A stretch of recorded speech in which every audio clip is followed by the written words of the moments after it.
ملک ریاض صاحب جو تھے وہ 192 ملین پاؤنڈ جو انہوں نے ڈی ایچ اے ویلی اسلام آباد کے الاٹیز کے لوٹے تھے، اور لوٹ کے لندن اولمپکس سے پہلے انہوں نے یہاں سے منی لانڈرنگ کر کے وہ باہر لے گئے تھے، یعنی پاکستان سے منی لانڈرنگ کر کے باہر لے گئے تھے۔ اس وقت چونکہ میتے مائیا ایک انج مل گئے جی میں ٹچ بٹنا دی جوڑی والا صاحب تھا،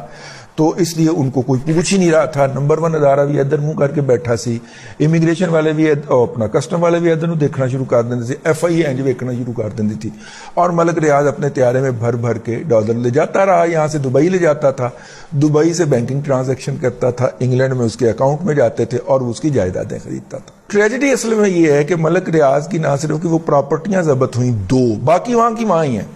ٹھیک ہے، ان کا کرایہ بھی شاید اس کو آتا ہوگا۔ اس کے ساتھ ساتھ ملک ریاض، علی ریاض اور ان کے پورے خاندان کے اوپر آئندہ 20 سال کے لیے برطانیہ میں داخلے پہ پابندی لگ گئی۔ اب وہ دبئی سے اڑ کے وہاں پہ بھی نہیں جا سکتا، اور ان کی جو امیگریشن وغیرہ کے جو قانون ہوتے ہیں، ان کا ڈیٹا شیئرنگ ہوتی ہے،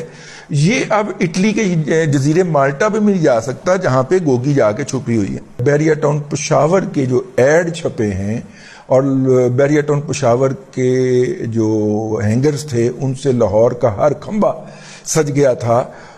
اس کے لیے جو انہوں نے اشتہار دیے ہیں اس کو جعل سازی قرار دے کے ملک ریاض صاحب کے خلاف پشاور میں جعل سازی کا مقدمہ درج کر دیا گیا ہے۔ ملک ریاض تو چاہتا ہے کہ نیوز چینل ہو، ٹھیک ہے، اچھا نیوز چینل جو ہو تاکہ باقی نیوز چینل کی جو بلیک میلنگ ہے اس کے خلاف کہ تم ہمیں اشتہار دو ورنہ ہم تمہارے خلاف خبریں لگائیں گے، تو اس کو سب کو اربوں روپے کے اشتہار بانٹنے پڑتے ہیں سالانہ۔ تو اس بلیک میلنگ سے بچنے کا بہترین طریقہ ہے کہ وہ 1.5-2 ارب، اگر وہ 1 ارب روپیہ مہینے کا میرا مطلب ہے اشتہار دیتا ہے تو 1 ارب روپیہ سال کا خرچہ ہوتا ہے نا چینل کا، اگر آپ اپنے طور پہ چلا رہے ہوں بڑا چینل جو ہے، تو وہ کہتا ہے کہ ٹھیک ہے پھر 1 ارب روپیہ سال کا خرچہ میں لگا لیتا ہوں، تو پھر باقی یہ جو 45-46 کتے بلے ہیں یہ تو میرے خلاف بھونکنا بند کر دیں گے۔ تو میں نے کہا وہ چاہتا ہے نیوز چینل، وہ انٹرٹینمنٹ چینل نہیں چاہتا۔ ایکسپریس انٹرٹینمنٹ اس نے نہیں لیا، اس نے ایکسپریس نیوز لیا تھا،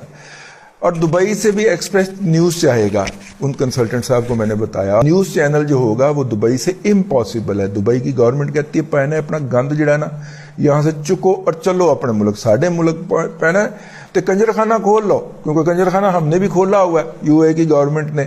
دنیا بھر سے اسی کام کے ہم پیسے کما رہے ہیں، آپ نے بھی اس کنجر خانے کے اندر حصہ ڈالنا ہے تو کھول لیں، انٹرٹینمنٹ کر لیں۔ سوری میں یہ لفظ استعمال کر رہا ہوں، لیکن نیوز چینل نہیں، نیوز چینل اپنے ملک میں جا کے کریں، ٹھیک ہے۔ یہی ہانگ کانگ والے بھی کہتے ہیں، یہی سنگاپور والے بھی کہتے ہیں۔